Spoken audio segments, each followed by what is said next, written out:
Boa noite, irmãos e irmãs em Cristo. A graça e a paz esteja com vocês. Tive alguns problemas técnicos com a minha internet, mas eu penso que teremos que rodar com o 4G. Tivemos queda de energia aqui no bairro. Eu temi pelo nosso encontro hoje à noite, mas graças a Deus que a energia retornou, mas a internet não. Então rodaremos com o 4G durante o nosso encontro, enquanto a minha internet não esteja normalizada. Quero cumprimentar você. Uma boa noite, que Deus abençoe a sua vida.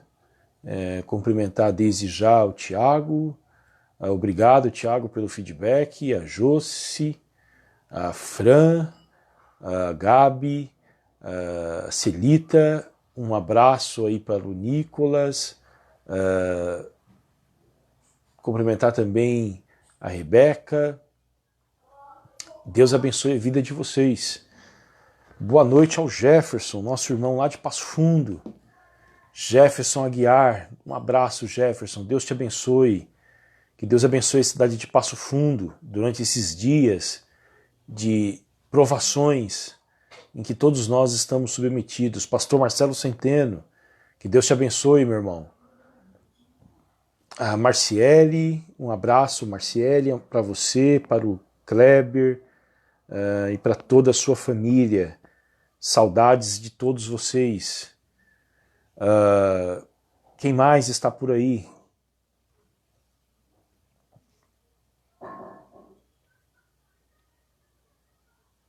Gabi, um beijo, Gabi.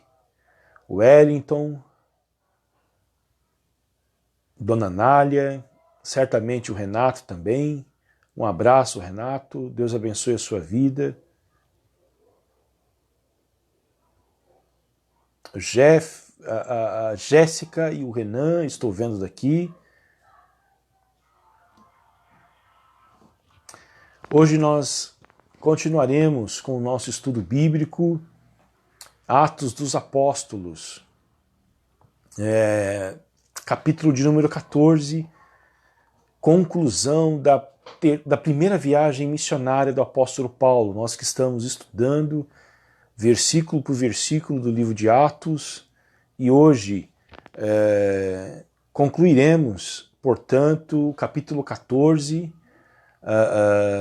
do livro de Atos. Enquanto isso, peguem as suas Bíblias, Atos dos Apóstolos, capítulo 14.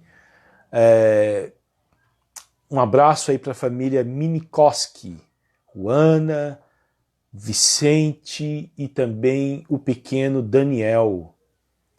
Um abraço também, Gabriele Córdova. Um grande abraço para você, minha irmã. Que Deus te abençoe, tá bom? Muitas saudades de você, Gabriele Córdova.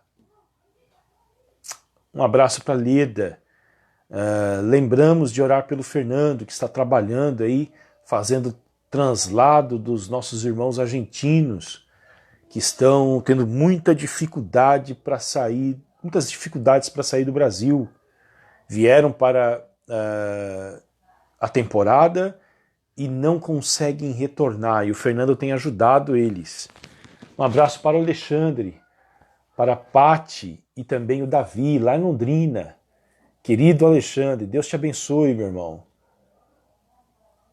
Que bom tê-lo mais uma vez aqui com a gente. O meu desejo e o desejo da nossa comunidade é que você venha para Balneário Camboriú, definitivo. Venha morar aqui. E nós teremos mais um sujeito que cozinha muito bem aqui na igreja.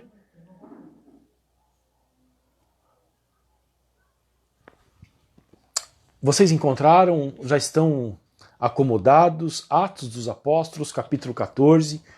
Nós vamos dar início ao nosso estudo com uma oração. Eu queria que vocês me dessem um feedback, tá, de como é que está a transmissão, porque hoje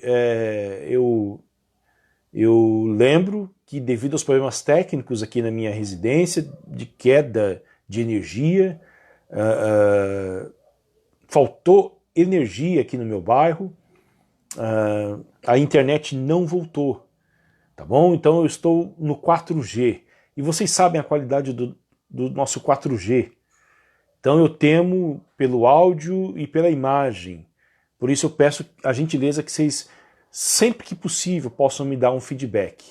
Um abraço para o meu amigo Alessandro, lá de São Paulo.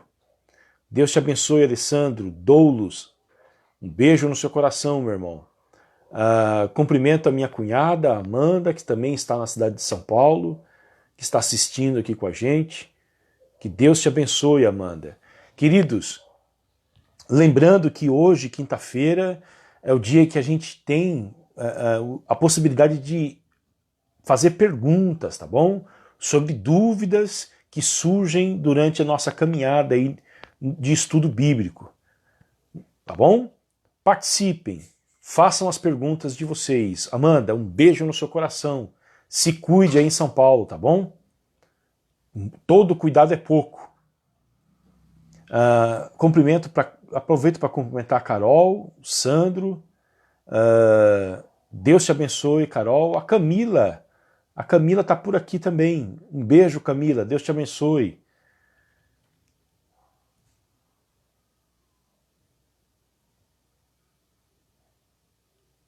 Estamos orando por vocês, viu, Alexandre?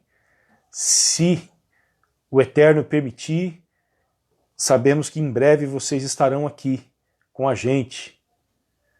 Nós também estamos com saudades, Carol, e em breve estaremos de volta.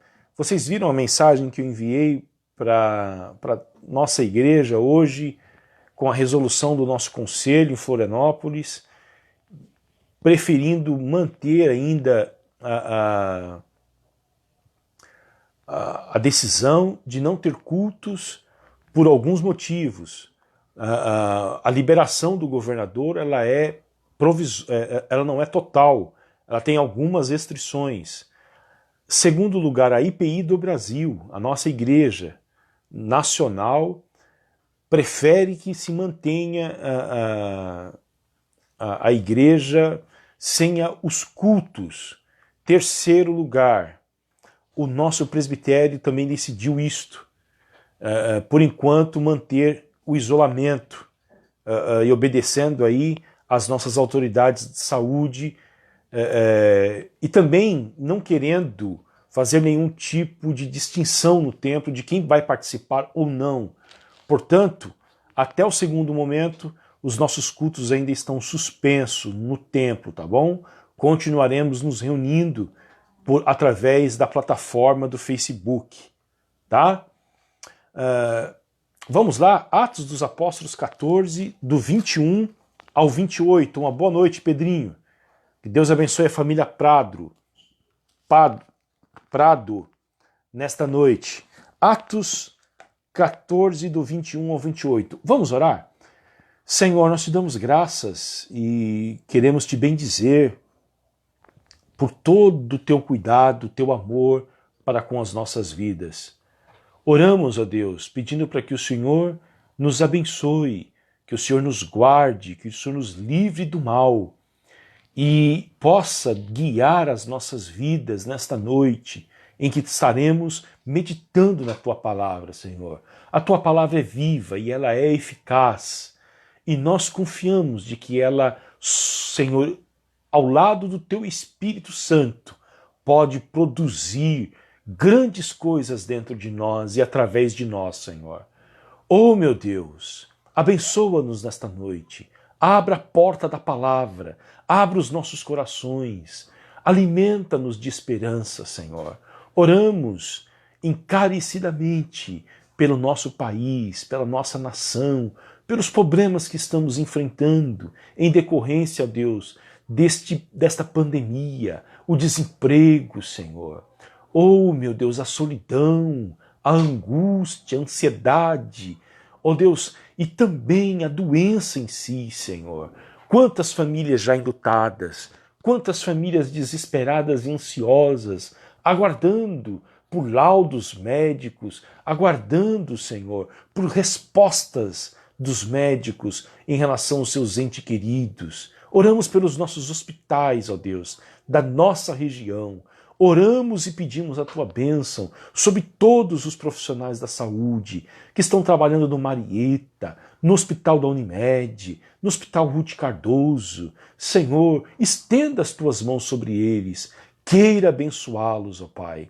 Oramos, ó Deus, pela cidade de São Paulo.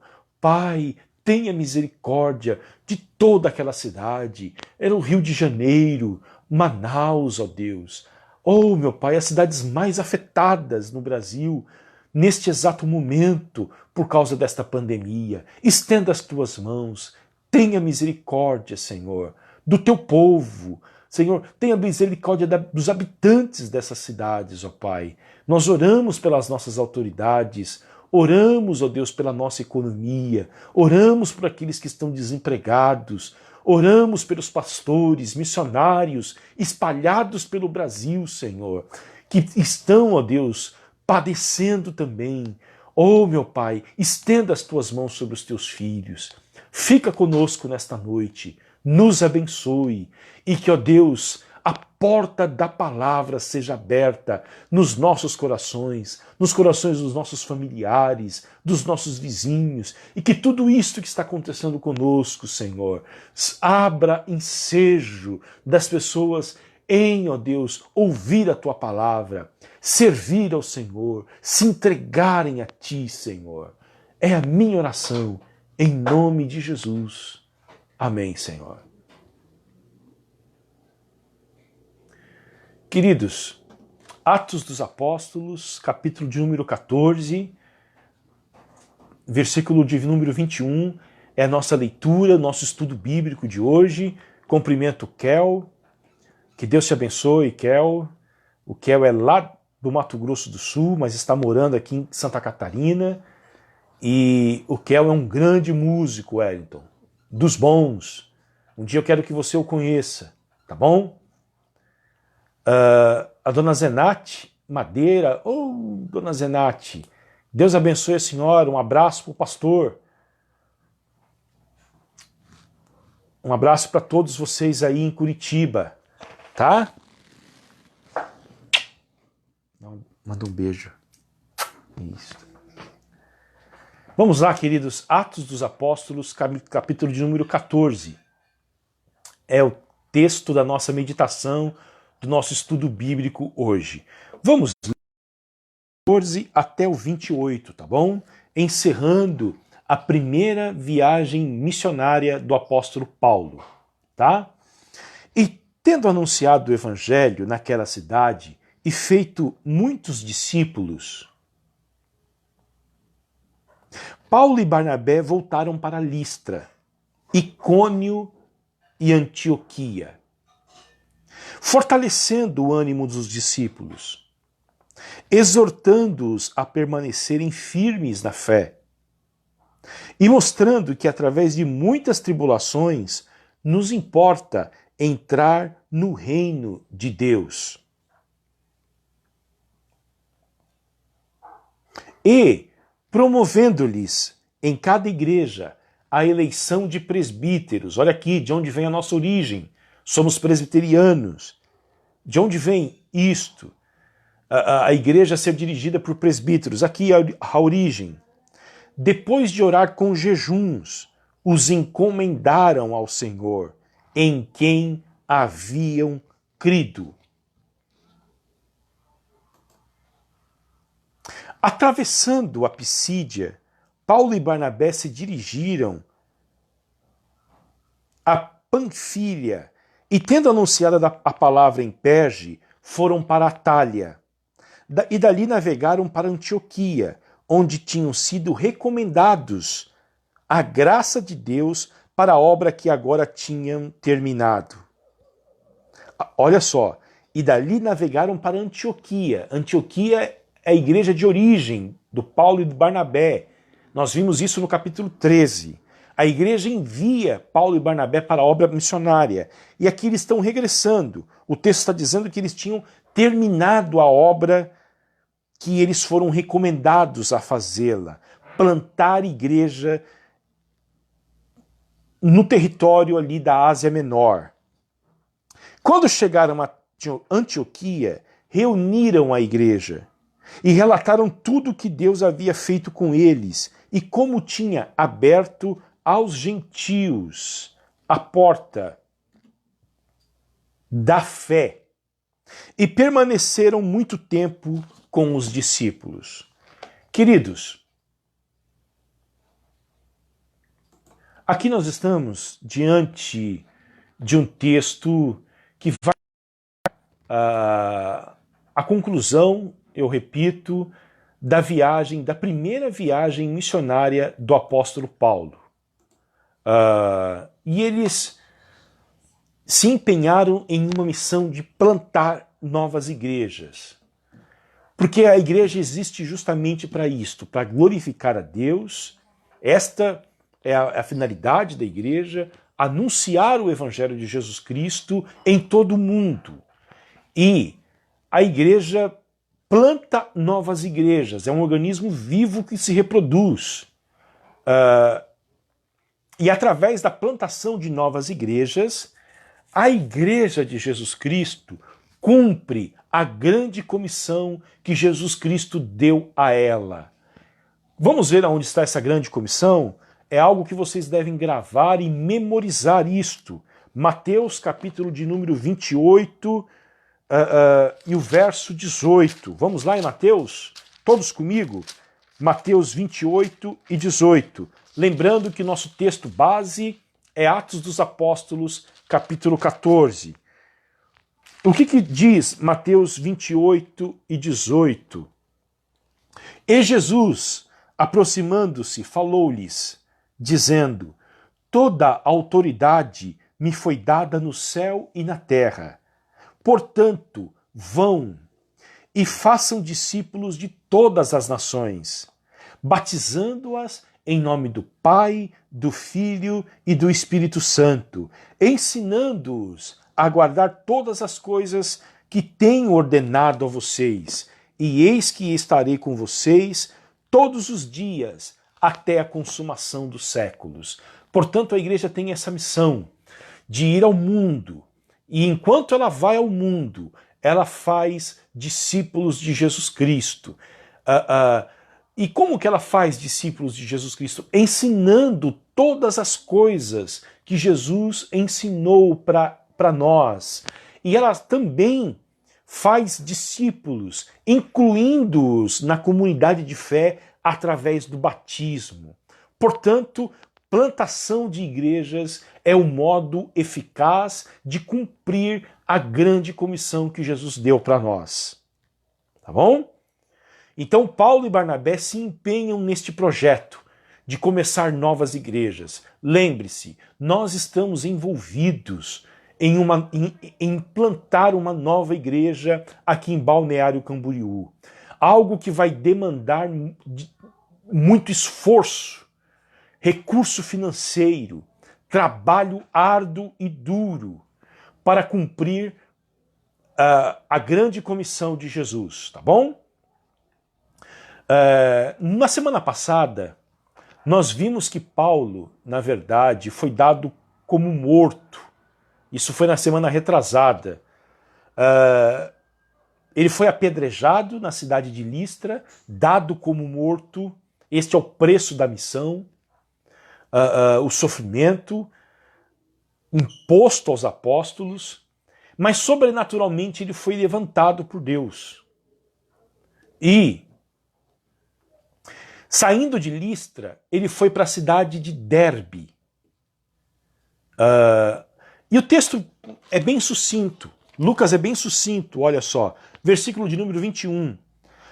Ele fala que Paulo, enquanto esteve na cidade de Derbe, não sabemos quanto tempo ele ficou lá. Olha o que aconteceu. Ele anunciou o evangelho. Algo que Paulo sempre fazia. Nós plantamos igrejas e acreditamos que a igreja nasce a partir da palavra de Deus. Se é assim, o que nós devemos fazer? Pregar a palavra de Deus. Porque esse é o grande dilema. Você vai começar uma igreja nova, o que você vai fazer para atrair as pessoas à igreja? Você vai fazer teatros? Você vai fazer shows gospel, você vai se empenhar em fazer das suas reuniões de cura, de libertação, enfim, você vai precisar sempre ter esses recursos para atrair as pessoas. No dia em que você não tiver esses recursos, as pessoas não virão. Qual é o meio em que a Bíblia designou para se formar uma igreja? Aqui está o que Paulo fazia. Ele anuncia o evangelho naquela cidade. O evangelho deve ser anunciado nos 4 cantos da nossa cidade. O evangelho deve ser anunciado no púlpito da nossa igreja. O evangelho deve ser anunciado nos nossos encontros informais, nos grupos de mulheres, que eu vi que ontem fiquei muito feliz de saber que as mulheres se encontraram através de um dos aplicativos de conversa e de vídeo. Em todos esses momentos dos encontros da igreja, o evangelho deve ser anunciado. Porque quando o evangelho é anunciado, acontece 2 coisas. Os eleitos são despertados e são chamados eficazmente, e aqueles que recusam o evangelho se afastam dele, e isto acontece para a glória de Deus. E olha o que aconteceu. Durante o tempo em que eles ficaram na cidade de Derbe, eles fizeram muitos discípulos. Este é o nosso alvo, fazer discípulos de Jesus. Produzir na igreja não frequentadores e consumidores dos programas da igreja, mas produzir discípulos de Jesus. Pessoas que escutam a voz do Mestre dizendo para elas: se você quiser vir após mim, negue-se a si mesmo, tome a sua cruz e me siga. É este o alvo da igreja, produzir discípulos e não produzir frequentadores apenas, consumidores dos programas da igreja. Mas produzir discípulos, seguidores de Jesus. É um trabalho árduo, que somente o Espírito Santo pode fazer isto, convencer homens para que eles saiam deste estado de não envolvimento com Jesus Cristo e se envolvam profundamente com Ele. Num envolvimento que vai lhe custar tudo, ao mesmo tempo fará com que eles ganhem tudo. Qual é o custo de seguir a Jesus? É um custo altíssimo. Negar-se a si mesmo, tomar a sua cruz e seguir a Jesus. Agora, quais são as recompensas? Todas as felicidades que nada neste mundo pode dar. É isto.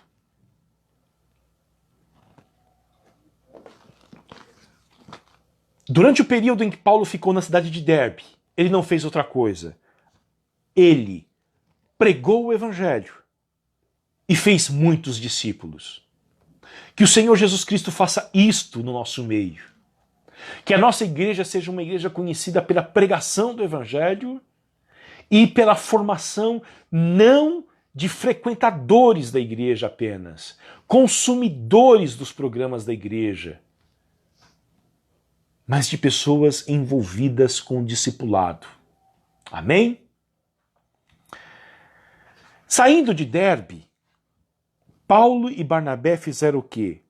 Eles voltaram para Listra, Icônio e Antioquia. Se você está acompanhando atentamente esses estudos, vocês devem se lembrar que estas foram as cidades que Paulo pregou, plantou igrejas lá, mas que as reações de alguns da cidade foram completamente reações de hostilidade ao apóstolo Paulo.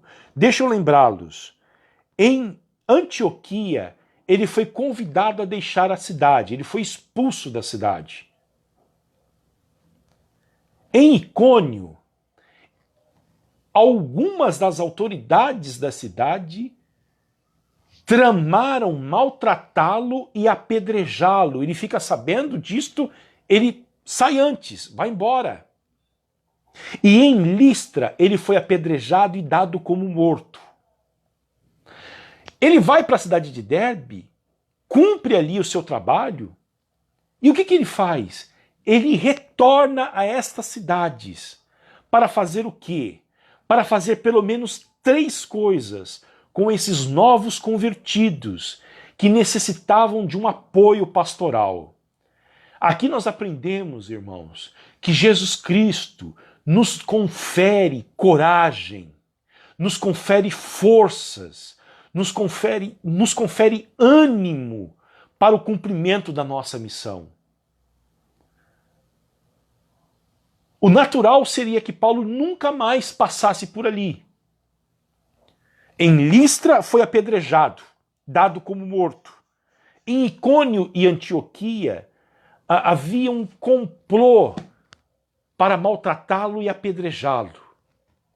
Mas ele, revestido do poder do Espírito Santo, resolve visitar novamente essas cidades para fazer 3 coisas lá, queridos. Guardem bem isto. São 3 coisas que toda uma igreja nova, todo novo convertido, todo grupo novo, e a nossa igreja é uma igreja nova, há pessoas ali que já têm um bom tempo de caminhada na fé, outros que são neófitos, estão conhecendo o evangelho agora, mas em suma nós somos uma igreja nova. E o que uma igreja nova precisa, queridos? De acordo com o texto de Atos dos Apóstolos, capítulo de número 14, uma igreja nova precisa de um ensino sério sobre perseverança. Olha o que diz o versículo de número 22. Fortalecendo o ânimo dos discípulos, e aí você fortalece o ânimo não de frequentadores da igreja, não de pessoas que estão apenas para consumir, não de pessoas que não querem envolvimento com a igreja, não querem envolvimento com Jesus, mas você fortalece o ânimo de discípulos e exortando-os a permanecerem firmes na fé. A primeira coisa que Paulo faz na cidade de Antioquia, Listra e Icônio é fortalecer o ânimo e exortá-los à perseverança. Tá bom?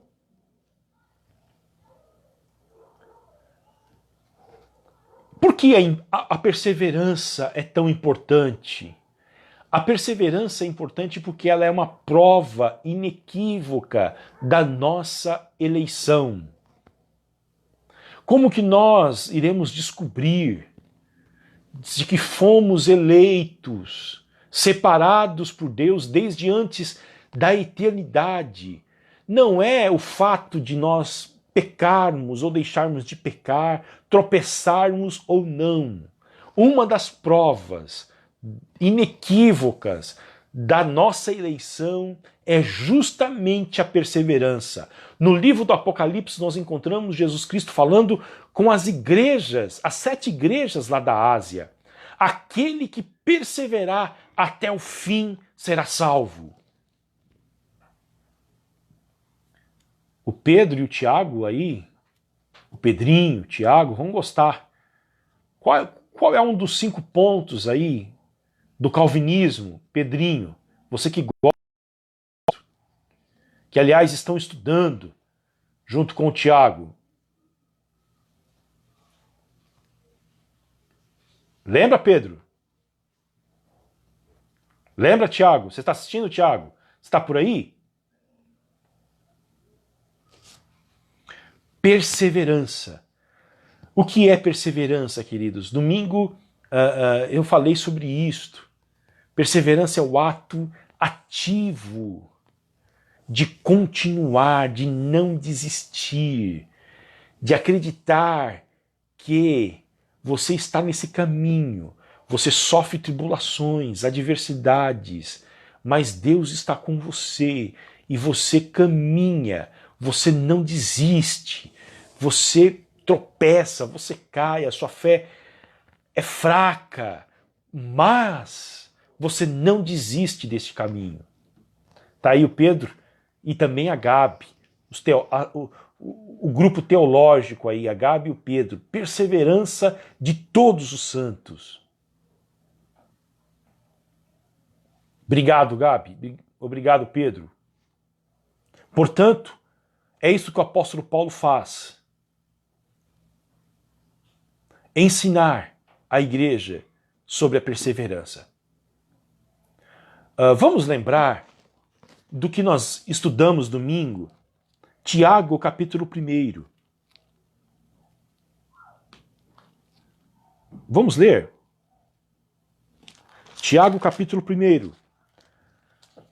Meus irmãos, tenham por motivo de grande alegria o fato de passarem por várias provações, sabendo que a provação da fé que vocês têm produz perseverança. A fé é provada. E depois de ser provada, ela produz a perseverança, que é o ato de não desistir, de não voltar atrás. Eu acho que isto é deveras importante para todos nós. Porque nós somos tentados, sobretudo os novos convertidos, depois que passa o calor, a alegria do primeiro amor, aí sobrevêm as adversidades, as perseguições, as dificuldades. Você deixa de sentir aquela alegria em que você sentia no início da sua fé, então você é tentado a desistir. Essa semana eu conversei com uma pessoa na igreja sobre isso, e certamente ela está assistindo, ela vai lembrar da nossa conversa. Mas é neste momento em que nós somos provados para sairmos deste estado de infantilidade espiritual para galgarmos outro degrau aí da nossa fé. Perseverança. Portanto, um dos temas de uma nova igreja é este, o ensino, a pregação, para que os irmãos perseverem, para que os irmãos não desistam da fé. Amém? Alguma observação? Alguma pergunta?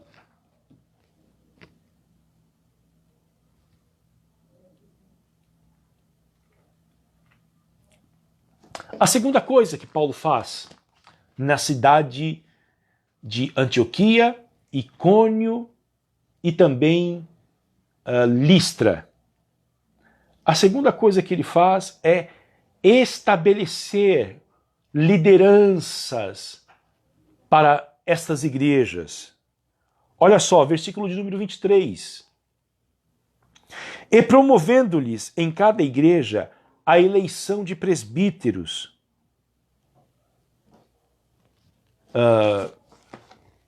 Uma nova igreja precisa do quê? Precisa de liderança. E aqui nós vamos tocar num assunto importantíssimo. E de todos, queridos, eu acho que é um dos mais importantes para a formação de uma igreja. Uma igreja precisa de líderes. E isto eu estou falando no plural, tá bom? Porque no Novo Testamento não se concebe a ideia de uma liderança única, carismática, uma figura que ele toma para si todas as atribuições e de um líder e toma essas decisões sozinhos. Isso não existe no Novo Testamento. O Novo Testamento trabalha a ideia de uma pluralidade de líderes. Presbíteros. O que significa a palavra presbíteros? Eu acredito que na tradução de alguém aí que está acompanhando com a gente, certamente aparece ancião. Anciãos. Mas a minha, essa nova Almeida atualizada, como a revista atualizada, trabalha a ideia de presbíteros. Alguém maduro na fé. Não é um neófito. O que significa a palavra neófito? Vem de uma palavra grega neo, que é novo, e fito, de fé. Neófito, novo na fé. Não é justamente o oposto. Uma pessoa madura na fé. Não necessariamente tem que ser uma pessoa de idade avançada. Se for, tudo bem. Mas deve ser alguém maduro em sua fé. E essa pessoa deve reunir uma gama de recomendações que a Bíblia exige para um presbítero. E aí deixa eu explicar para vocês. No sistema da nossa igreja, e o nome da nossa igreja é presbiteriana, porque justamente por isso, porque a igreja é dirigida por presbíteros. Existem 3 tipos de governos de igreja, queridos. Deixa eu explicar isso rapidamente para vocês. Existe o sistema congregacional, que a congregação é a responsável pela administração e direção da igreja. Deixa eu explicar quais são as igrejas que adotam este método. A igreja batista, as igrejas congregacionais. Então, a igreja, os membros, eles são os responsáveis pelas decisões que regem a igreja. Existe o sistema episcopal, que vem de bispo. E quais são as igrejas que adotam este método? Vou dar um exemplo para vocês. A Igreja Católica Apostólica Romana é uma igreja episcopal, em que há um colegiado de bispos, e você tem acima desse bispo um moderador maior. Um exemplo, na Igreja Católica é o Papa. Aí você tem um colegiado de bispos, os cardeais, os bispos, enfim. Eles são os responsáveis pela administração da igreja. Você tem a igreja metodista, que é assim, a maioria das igrejas Assembleias de Deus e muitas igrejas neopentecostais. E você tem o sistema presbiteriano, que é o nosso sistema, lógico, em que a igreja elege presbíteros que vão representar a igreja na administração da mesma.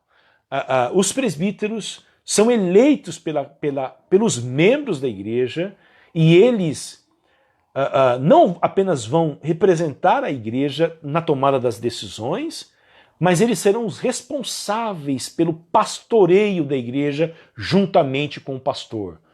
O pastor é um presbítero também. Eu também sou presbítero, mas eu sou um presbítero docente. Eu sou o responsável, e isto cabe a mim apenas, a responsabilidade pelo ensino da igreja e da liturgia da igreja. De acordo com a Constituição da Igreja Presbiteriana Independente, eu sou responsável pela docência da igreja e pela supervisão dos sacramentos e da liturgia.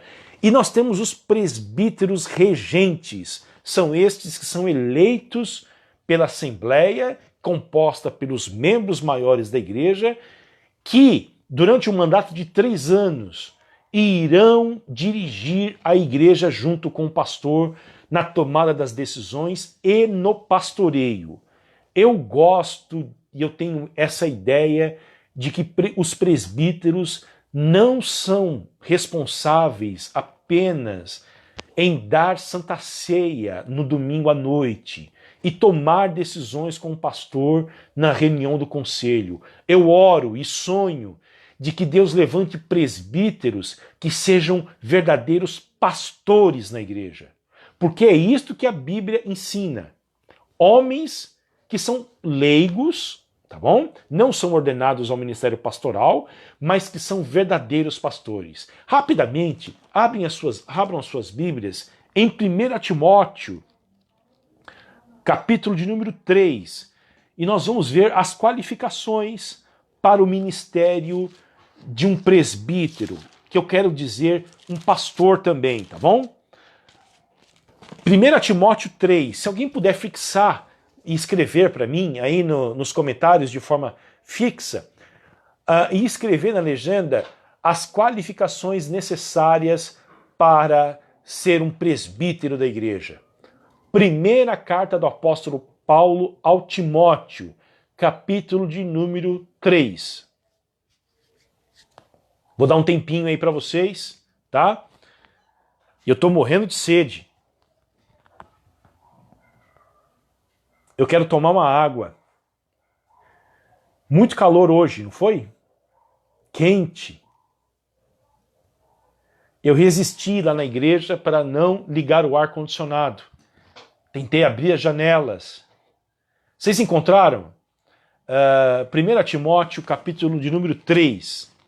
Olha o que o apóstolo Paulo fala sobre o exercício do presbiterato. Algo muito sério. 1 Timóteo 3. Muito obrigado, querida, por me trazer uma água. Vocês estão servidos. Muito obrigado. Tá aí o Alessandro dizendo que concorda plenamente. Certamente ele está dizendo sobre a função do presbítero, de ser pastor, de ensinar a palavra de Deus, de discipular as pessoas. Olha quem está aí, a Daisy. Daisy, Deus te abençoe, viu?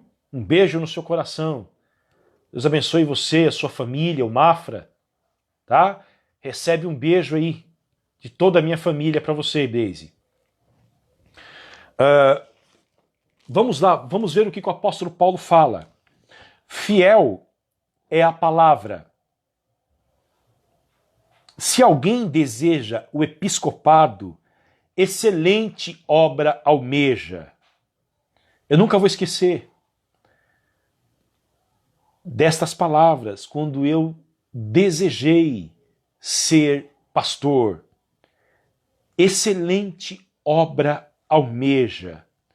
Quem deseja pastorear o povo de Deus, liderar o povo de Deus, mesmo que você continue sendo advogado, engenheiro, mecânico, pedreiro, vendedor, empresário, mas se você aspira o desejo de servir, de se entregar, você, de acordo com o apóstolo Paulo, excelente coisa você almeja. Agora ele vai falar como que deve ser este presbítero. Olha só, o desafio. É necessário, pois, que o bispo seja irrepreensível. O que significa isto, irrepreensível? Alguém que não tenha pecados, alguém que não erra, eu estaria há muito desqualificado para isto. Se você tem dúvidas, vem aqui em casa perguntar para Eliane. Mas eu estaria completamente desqualificado. Não é isto, irrepreensível, no sentido de não ter pecados, não cometer erros. Nenhum filho de Adão estaria apto a isto. Tá bom? Cumprimento Giancarlo. Deus te abençoe, Giancarlo. Um abraço. Lembro de você com muito carinho, viu? Deus abençoe a sua vida. Portanto, a primeira qualificação de um presbítero é de que ele seja irrepreensível. O que significa isto? Significa de que ele deve ter um caráter recomendável. A primeira coisa, queridos, um caráter recomendável. Eu fico muito triste quando eu escuto, sobretudo, os vendedores de carro, gerente de banco, dizendo que o score de um pastor num banco para fazer financiamento é uma coisa terrível. Os bancos não querem financiar carros para pastores. A primeira coisa é esta. Não é ausência de erros, porque ninguém está livre disto, mas é um caráter aprovado, alguém confiável. É isso que Paulo está dizendo aqui. Em segundo lugar, tem a ver, olha só, a importância do matrimônio. Se ele for casado, ele tem que ser esposo de uma só mulher. De português bem claro, o cara não pode ter amante, tá bom? Esposo de uma só mulher.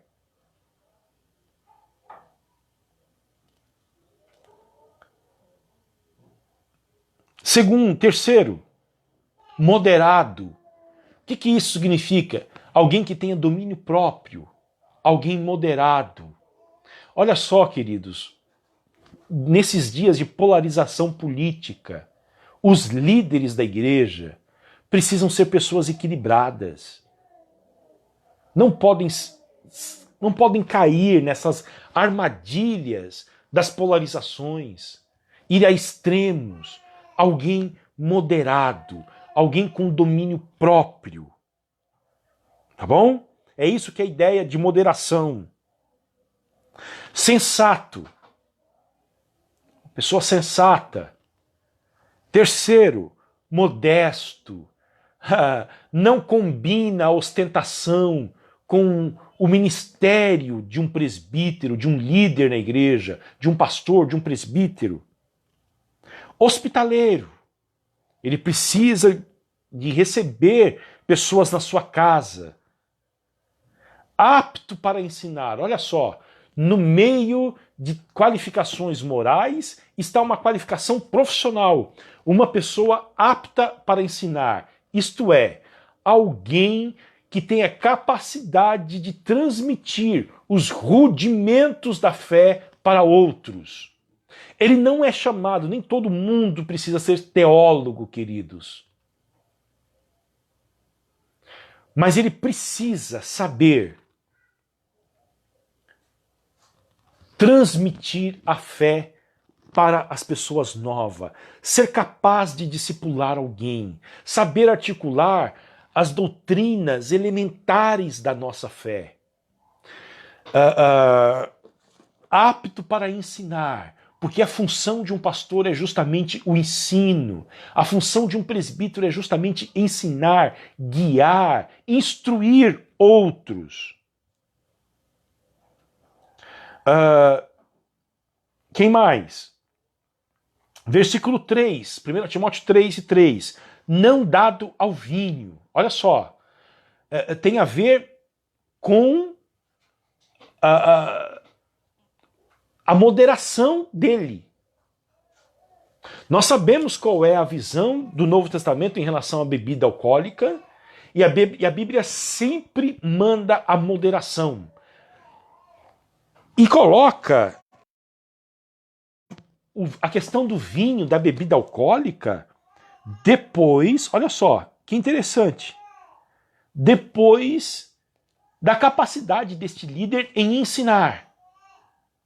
Quer dizer, se ele for um homem dado ao vinho, vai lhe faltar sobriedade, vai lhe faltar capacidade de raciocínio, e ele não terá condições de ensinar a palavra de Deus a outros.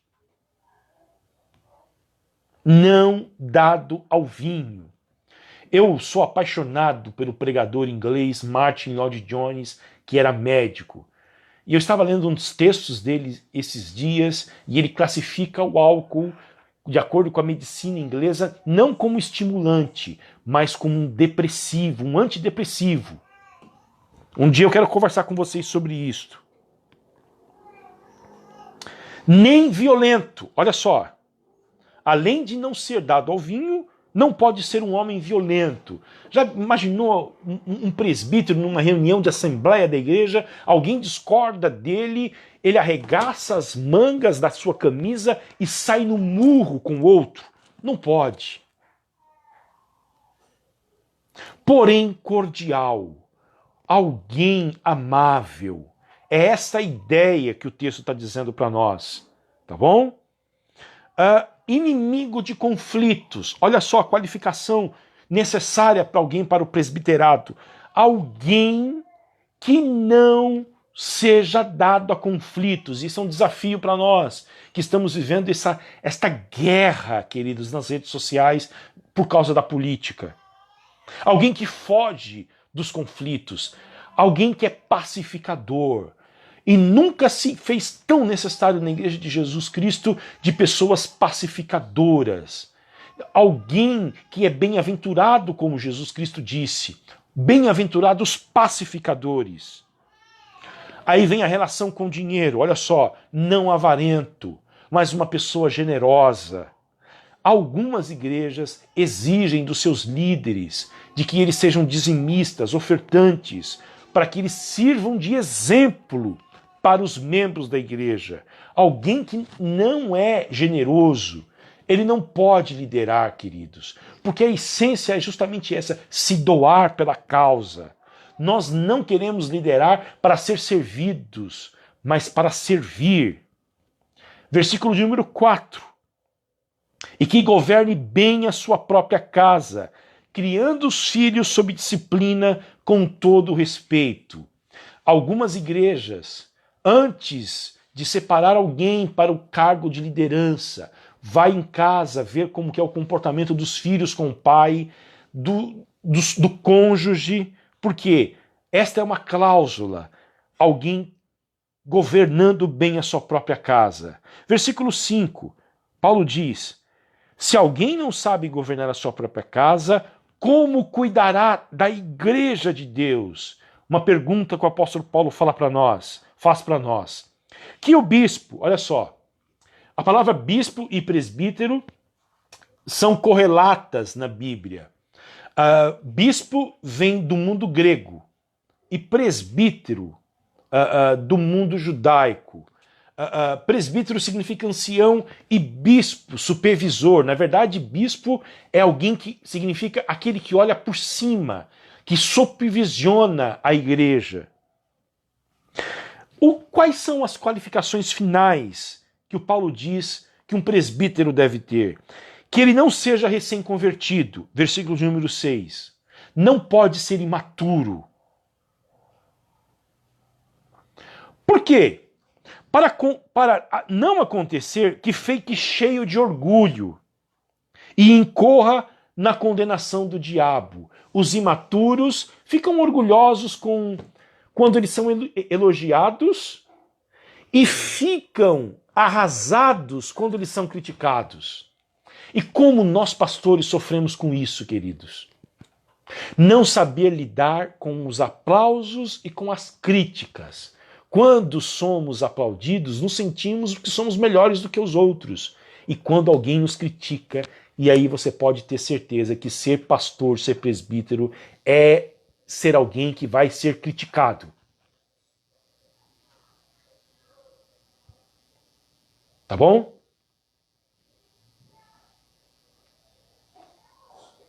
Quando isso acontecer, que você também não se sinta um lixo. Porque o teu valor não está naquilo que você faz. O fato de ser pastor, o fato de ser um presbítero, de ter sucesso na sua liderança, mas o teu valor está naquilo que Cristo fez por você na cruz do Calvário. E a cruz do Calvário define quem você é de fato e de verdade. Ela mostra que você é pior do que você imagina, porque foi por causa de você que Jesus Cristo morreu. Mas a cruz do Calvário também mostra que você vale mais do que tudo, porque foi por você que Jesus Cristo morreu. Tá bom? Neófitos imaturos caem na condenação do diabo. Cedem ao orgulho quando são elogiados e cedem à amargura quando são criticados. Ok? Que isto possa valer para todas as dimensões da sua vida. Quando você estiver bem, que você não se sinta nas nuvens achando que você é o rei da cocada preta. Porque você não é, você sabe que você não é. E quando você estiver lá embaixo também, que você não se sinta um lixo humano, mas que você fundamente a tua identidade e o teu valor naquilo que Cristo fez por você na cruz. Tá bom? Eu quero mandar um beijo para minha mãe, que está com a gente. Deus te abençoe, mamãe. Eu também te amo muito, tá? Um beijo no seu coração.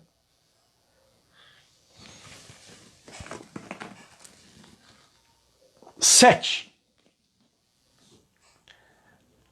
É necessário também que ele tenha bom testemunho dos de fora, a fim de não cair na desonra e no laço do diabo. Então vocês viram, queridos, que é um grande desafio a igreja ter presbíteros, líderes. E esta é uma qualificação que o plantador de igreja deve ter. E é uma das coisas que eu confesso para vocês que eu mais oro, mais peço a Deus. Levante presbíteros fiéis, homens de Deus para a nossa igreja.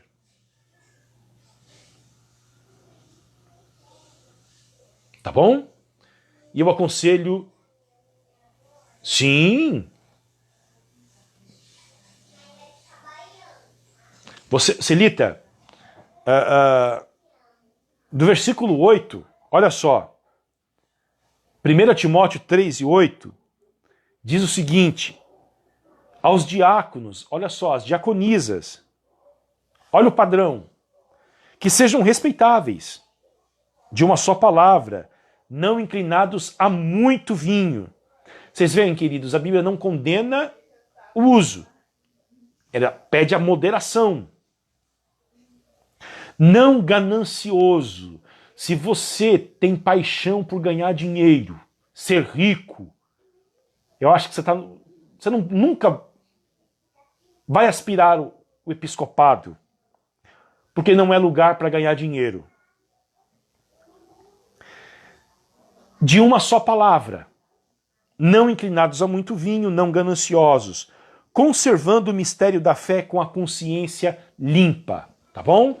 Isto vale, queridos, querida Celita, para a liderança da igreja, tá bom?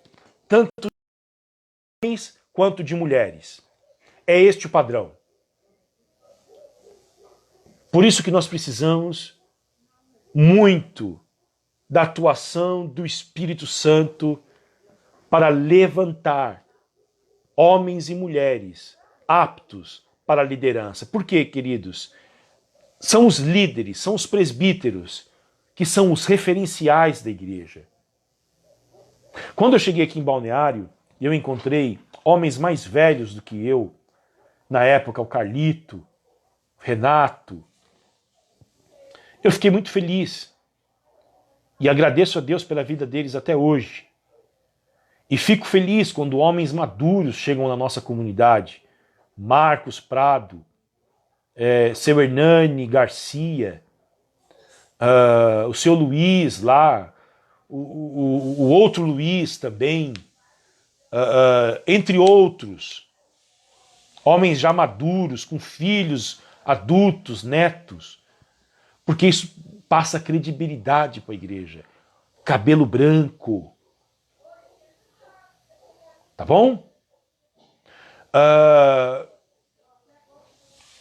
E o nosso sonho é que nós tenhamos líderes, queridos, homens e mulheres fiéis aos seus cônjuges, capazes de ensinar a palavra de Deus,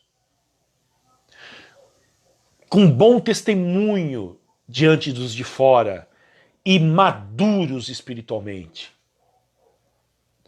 Por quê? Porque nós precisaremos discipular as pessoas que chegarão, famílias, vidas destroçadas que virão à nossa igreja. Discipulá-las.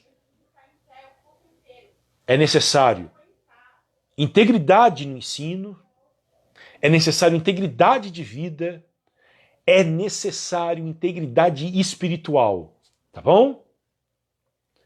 É isso que o Paulo fez com as novas igrejas. Voltando ao texto de Atos dos Apóstolos, capítulo de número 14. Vamos voltar lá. Alguém mais tem alguma pergunta?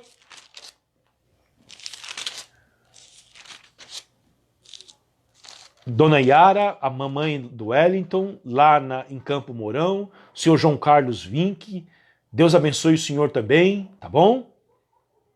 Continue orando por nós. Atos dos Apóstolos, capítulo 14, queridos. Nós já estamos caminhando para a conclusão do nosso estudo.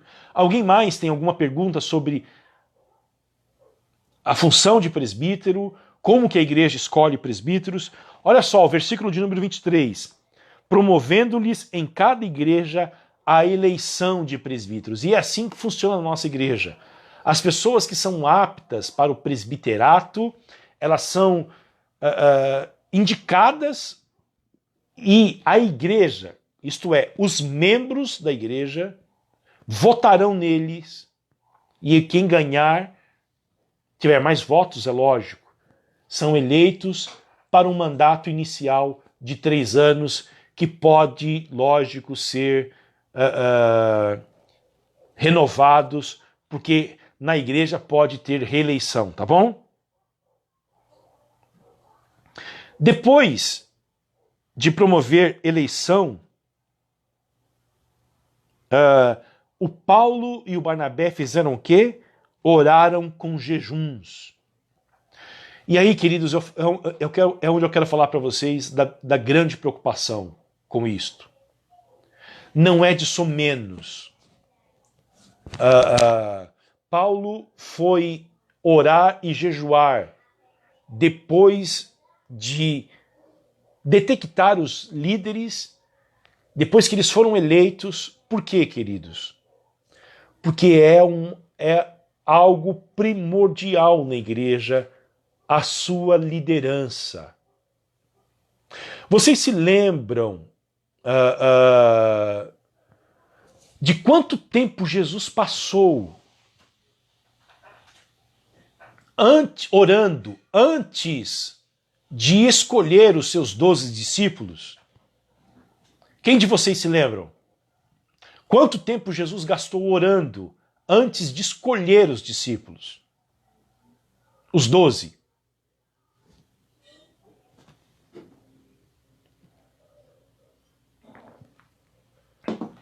Renato, você está por aí, Dogado?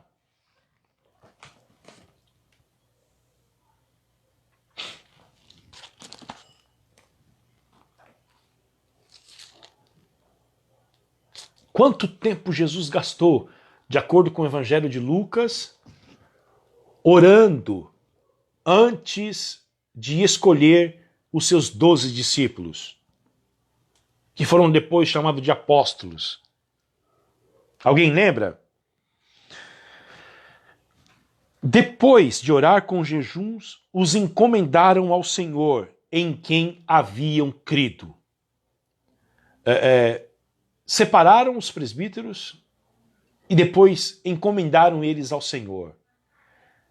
Senhor, está nas tuas mãos esses homens, essas mulheres, essa liderança aqui desta igreja. Diaconisas, diáconos, presbíteros, estão aqui, Senhor. Nós colocamos eles nas tuas mãos. Nós não confiamos na força e no potencial deles, mas confiamos na tua graça.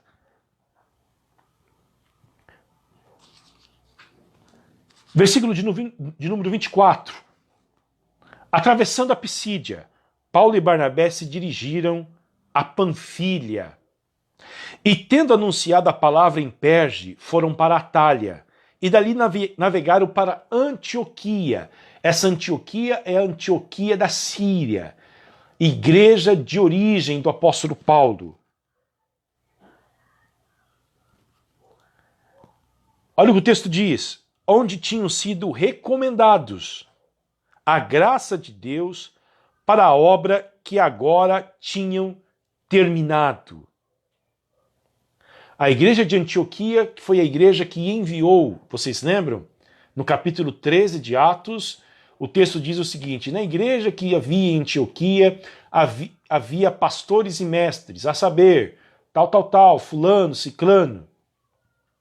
E tendo eles orado ao Senhor e jejuado, servindo eles ao Senhor e jejuando, diz o texto, disse o Espírito Santo: apartar-me Barnabé e a Saulo para a obra que os tenho chamado. Esta igreja de origem do Barnabé e do Saulo, ela envia eles para o campo missionário após ouvirem a voz do Espírito Santo em uma reunião, em um culto entre eles. Que o Espírito Santo encontre lugar para falar conosco, queridos. Para desafiar a nossa igreja. Para desafiar a gente. Paulo e Barnabé viajam, não sabemos quanto tempo durou essa primeira viagem missionária, e agora eles estão retornando para a igreja de Antioquia para contar o testemunho daquilo que Deus tinha feito com eles. E olha que o versículo 27 diz: quando chegaram a Antioquia, reuniram a igreja, marcaram um culto, e relataram tudo o que Deus havia feito com eles, e como tinha aberto aos gentios a porta da fé. Duas coisas aqui que são dignas da nossa observação antes de nós concluirmos o nosso estudo bíblico hoje. A primeira delas é de que o testemunho, ele é válido na igreja. O testemunho serve para fortalecer a fé da igreja. O testemunho serve para encorajamento. O testemunho serve para o ânimo, para a alegria de ouvirmos aquilo que Deus está fazendo, daquilo que Deus faz no mundo. Agora, o testemunho não pode ser centrado no homem. Não é para falar e para exaltar a si mesmo. Não é para colocar um holofote sobre si mesmo, para se promover. Mas o testemunho é, olha só o que o texto diz. Diz que eles relataram tudo o que Deus havia feito com eles. É para falar o que Deus faz, não o que o Fábio, o Paulo, o Barnabé, o Pedrinho, o Rodrigo fazem. Não é isto. É para falar o que Deus faz. Tá bom? O foco sai do homem e vai para Deus, para as obras de Deus. Segundo lugar, eles contaram sobre como Deus tinha aberto aos gentios a porta da fé. Aqui está algo importantíssimo para nós. É Deus quem abre aos que não o conhecem a porta da fé. Nós podemos pensar que é a nossa estratégia. Porque as pessoas pensam o seguinte: se a nossa igreja tivesse um estacionamento melhor,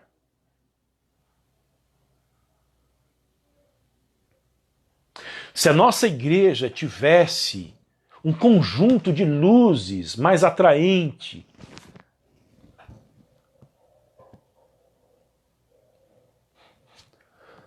se a nossa igreja tivesse uma banda, uma orquestra, se a nossa igreja tivesse um louvor, worship, com um maquinário de luzes, fumaça saindo, as pessoas iriam se atrair e viriam ao Evangelho. Tudo isto, queridos, e mais algumas coisas que eu gostaria de falar, mas que não é o momento, não é o contexto, são importantes. Algumas delas são ter um bom estacionamento, um lugar agradável, um ar-condicionado na temperatura ambiente, água gelada, um ambiente limpo, uma orquestra, uma banda, um grupo de louvor bem afinado. Tudo isso é muito válido. Mas não é isso que abre a porta da fé para as pessoas. O que faz as pessoas seguir o desejo de seguir a Jesus Cristo é a obra do Espírito Santo dentro do coração delas. E isto não é obra humana, não é o pregador que faz isto, não é o conjunto de louvor da igreja, não é o ambiente que faz isto, é a obra exclusiva do Espírito Santo. Se o Espírito Santo não quiser abrir a porta ali,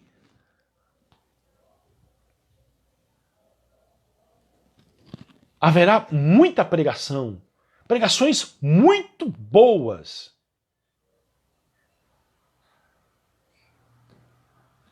muito louvor, muitas atividades com as senhoras, com as crianças, com os adolescentes, mas ninguém vai se converter ali, queridos.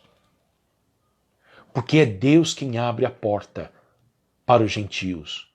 Se você entrou pela porta da salvação, foi porque Deus abriu essa porta para você entrar. Não foi você que quis entrar por ela. Não foi você que bateu a esta porta e disse: ei, acho que eu vou entrar. Foi porque Deus, em primeiro lugar, trabalhou no teu coração, agiu dentro de você e fez com que você entrasse essa porta, modificando os teus desejos, as tuas vontades, e aí você pôde dizer: eu quero seguir a Jesus Cristo. A soberania da salvação, aliás, a salvação pertence ao Senhor. Jonas 2:11, não pertence aos homens, pertence ao Senhor.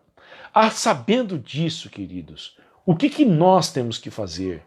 A nossa tarefa é pregar o Evangelho e orar, queridos, para que Deus possa abrir a porta do coração do teu parente, do teu companheiro de trabalho, companheira de trabalho, do teu vizinho, do teu cônjuge, do teu amigo, das pessoas que visitarão o nosso templo assim que as reuniões voltarem para lá.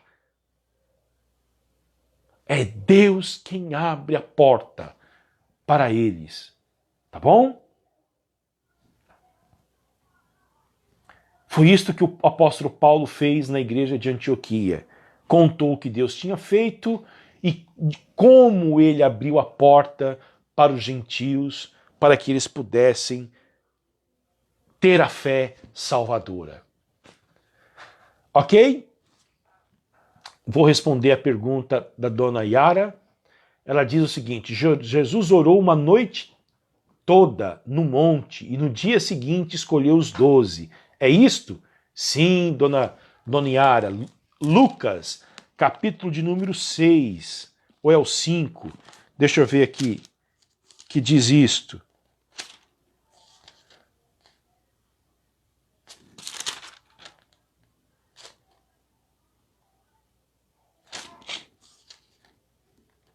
Lucas 6, na verdade, tá bom?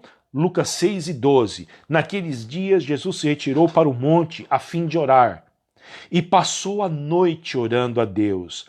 E quando amanheceu, chamou a si os seus discípulos e escolheu 12 entre eles. Tá bom? Portanto, a eleição, o estabelecimento de líderes deve ser pautada por muita oração e por jejuns. Tá bom, queridos? Porque a igreja é dirigida pela pluralidade de líderes, para que ela não caia na tentação de liderança autocrática e a tentação de não se ter nenhuma liderança. A igreja tem líderes. Deus concedeu dons para os homens, para que eles pudessem liderar a igreja. Tá bom? Alguma pergunta a mais? Aqui o Pedrinho está dizendo: a igreja não pode ser um alvo de consumo, mas de servidão, de serviço. Se somos servos de Cristo, servimos a igreja de Cristo. Isto é verdade, Pedrinho. Nós temos que combater o cristianismo de consumo. O que é o cristianismo de consumo? É aquele em que as pessoas vão para apenas serem servidas. Então elas querem que a igreja tenha tudo para servi-las. Desde o ministério infantil muito bem estruturado, aonde elas vão e por 2 horas vai ter alguém para cuidar dos filhos dela.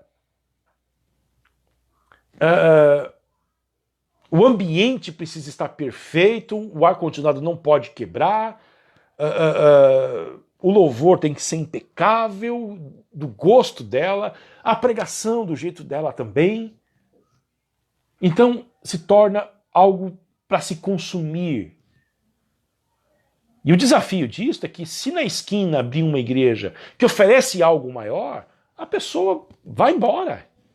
Não dá nem tchau. Esse é o cristianismo de consumo. Mas nós somos discípulos de Jesus Cristo. Nós estamos, queridos, na igreja não para sermos servidos, mas para servir. Tá bom? Eu acho que é um complemento aí da fala do Pedrinho. Vocês concordam comigo ou vocês não concordam comigo?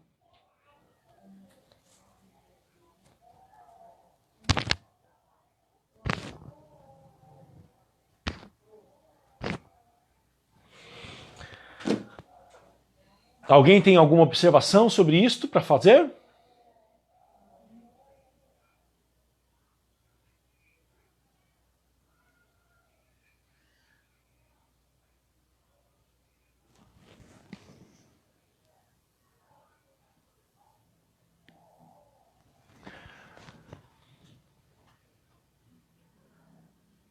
Que diremos, pois, acerca destas coisas?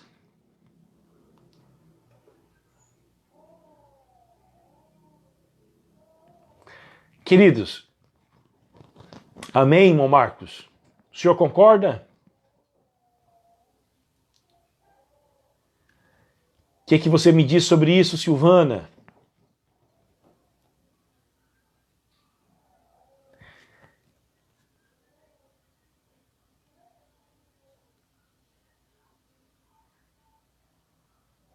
Sempre louvado, sempre Deus seja louvado, Jefferson.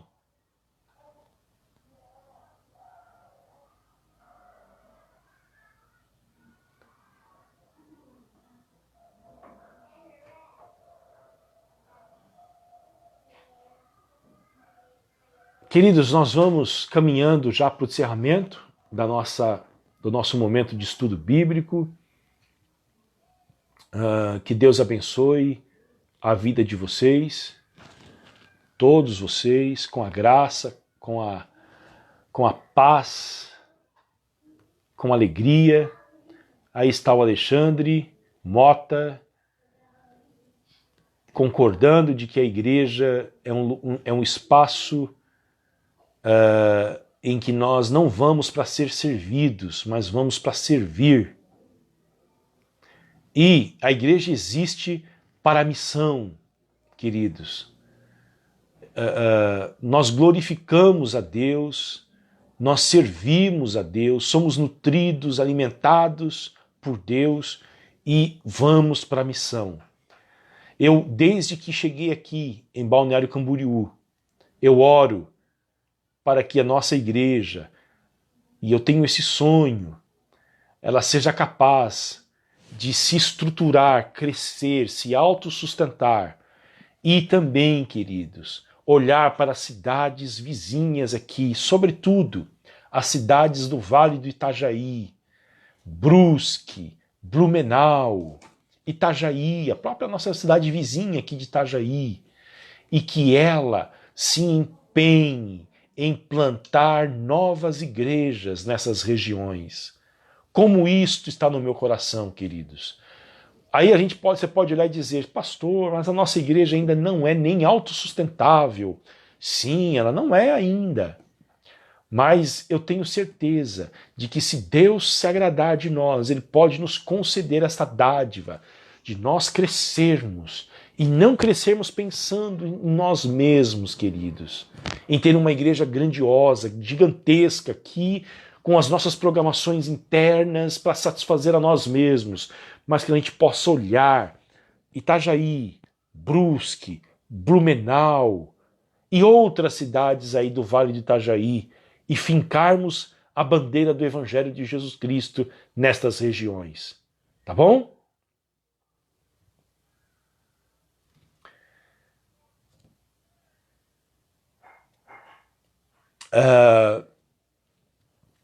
Porque através da plantação de novas igrejas, guardem bem isto, nós cumprimos a grande comissão.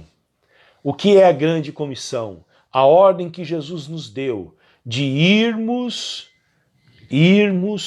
em todas as cidades, fazendo discípulos, não é consumidores de igreja, religiosos, fazer discípulos, queridos. Pensem bem nisto, você tem sido um discípulo de Cristo, você tem seguido a Jesus Cristo,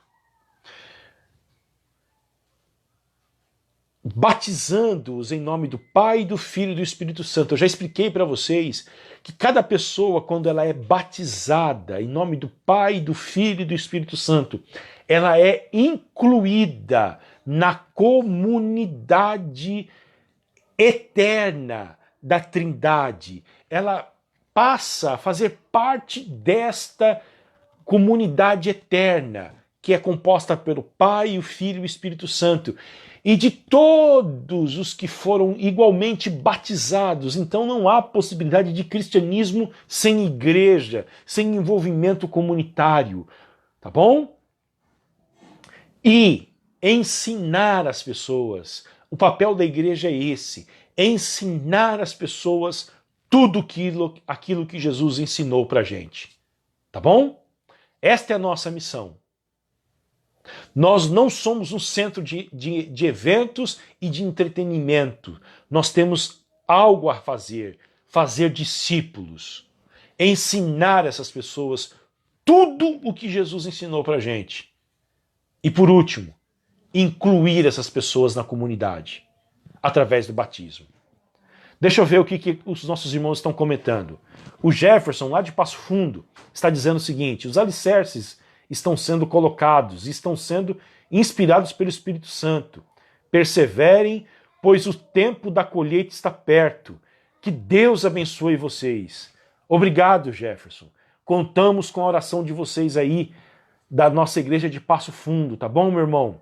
Um beijo no coração da André e das suas crianças, tá? O pastor Marcelo Centeno está dizendo para a gente lembrar de Navegantes e de Penha. Também. Nossos irmãos vizinhos aqui, Navegantes e Penha. Deus te abençoe, pastor Marcelo.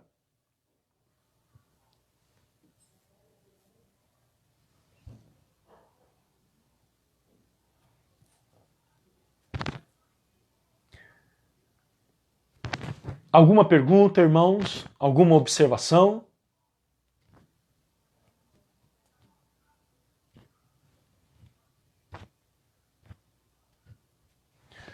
Podemos concluir?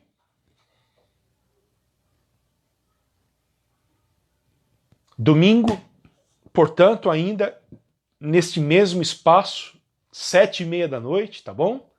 Nós nos encontraremos novamente. Que Deus abençoe a vida de vocês. Vamos orar?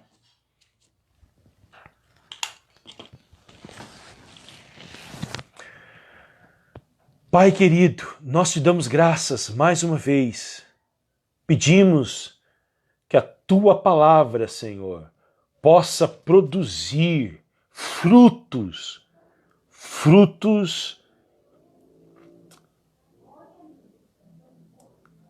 que durem, maduros, para a tua glória, Senhor, para o teu louvor. Que diante de todo este mundo aflito, desesperado, o Senhor nos dê autoridade para pregarmos a tua palavra, autoridade para falarmos deste amor infinito aos homens e mulheres do nosso país, chamando-os ao arrependimento, chamando-os para seguir a Jesus Cristo. Nos dê do poder do teu Espírito, Senhor. nos dê autoridade, a unção necessária. Abençoa o trabalho das nossas mãos. Que esta colheita, Senhor, seja abundante e que o Senhor se apresse em nos dar uma grande colheita para a nossa comunidade. Oh, meu Deus, nós oramos por todos os nossos irmãos que estão conosco aqui, ó Deus, no Facebook, ó Deus, aqueles que não puderam estar com a gente hoje. Que o Senhor também os abençoe. Oramos, ó Pai, pelo labor dos teus filhos, pelas dificuldades, ó Deus, que eles estão enfrentando nesses dias, aqueles que estão trabalhando, Senhor, semeando, os vendedores, os profissionais liberais. Senhor, estenda as tuas mãos sobre eles. Ó Pai, nós lembramos dos empresários aqui da nossa igreja, lembramos dos comerciantes, lembramos, ó Deus, daqueles que dependem da venda para sobreviver também. Esteja com os teus filhos, queira abençoá-los. Senhor, nos guarde, nos livre, Senhor, do contágio com este vírus. Guarde as nossas vidas, abençoa-nos também, ó Deus, dando-nos discernimento para que possamos compartilhar o Evangelho, compartilhar os recursos que o Senhor nos tem dado com as pessoas que estão padecendo por necessidade. Abençoe as nossas vidas, ó Deus. Nós te pedimos isto, queremos ser uma bênção para a nossa cidade onde estamos inseridos. Oh, meu Deus, nos abençoe. Conceda-nos uma noite de descanso. É a minha oração, ó Deus. Em nome de Jesus. Amém, Senhor. Deus abençoe, queridos. Tá bom? Eu já fico ansioso para que domingo chegue logo e a gente possa se encontrar novamente aqui por esse espaço. Um abraço a todos vocês. Abraço aos irmãos que nos visitam aqui pela primeira vez na nossa sala.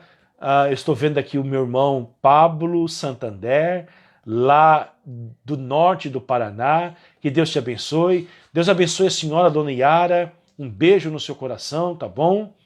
A Amanda, dê um beijo aí no meu sobrinho Hector. Deus te abençoe. Um abraço para toda a família Prado. Um abraço para Ana Paula Pimenta, para Gabi, para Leda, para Celita, o Nick, o Wellington e também o Noah agora, a família Dogado, pastor Marcelo Centeno, a família Figueira, e também o Alexandre lá de Londrina. Deus te abençoe, Alexandre. Um abraço grande, tá bom? Que Deus abençoe a vida de vocês. Até domingo, se o Senhor permitir.